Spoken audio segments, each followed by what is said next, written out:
दाहिनेले यसमा है लुगा माथि सार हो झ्यापटेका हो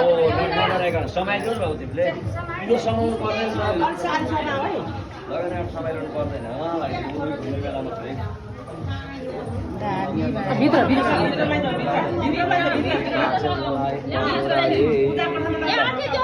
पहिला उयो यो पूजा गरेर खाना ढोयो दुवैजना ढोयो यो हुन्छ